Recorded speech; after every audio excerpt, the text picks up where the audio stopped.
такава пушка из селото, понеже майка му и баща му живеят на село, и то с пушката на рамо ходило из село. Това героизъм ли?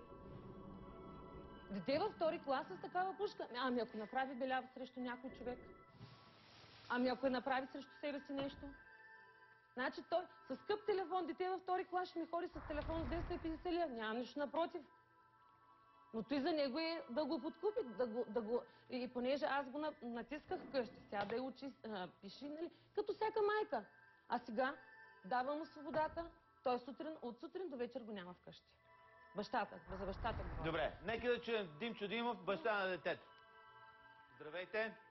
Здравейте, господин Цветков. Вярно ли е това, което казва бившата ви съпруга? Вярно е. Защо завижда, че съм купил на детето пушка и скъп GSM? Защото имам средства. Ние в кой век живеем, господин Цветков? Не се смее, защото цяла Силистрата я гледа и ти се смее. Не знам на кого ще се смее, дали на тебе или на мене. Благодаря, че ми дадахте възможността да се свържа с вас. Искам да благодаря в ефир на районния съд, който справедливо прецени доказаните неща от отдела за закрила на детето и нашите сведения.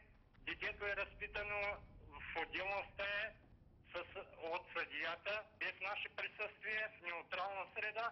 Детето изобщо не ще да живее при нея, защото на 12 март 2006 година тя го пусна при мен, аз го върнах в неделя 3 часа да го подготви за училище, 5 часа ми звъни, тя ми звъни по телефона да дойда да си прибира сина от нейния дом. Защото го е прибила по най-долния начин. И аз отивам в дома и я попитах, защо правите такива работи? Вие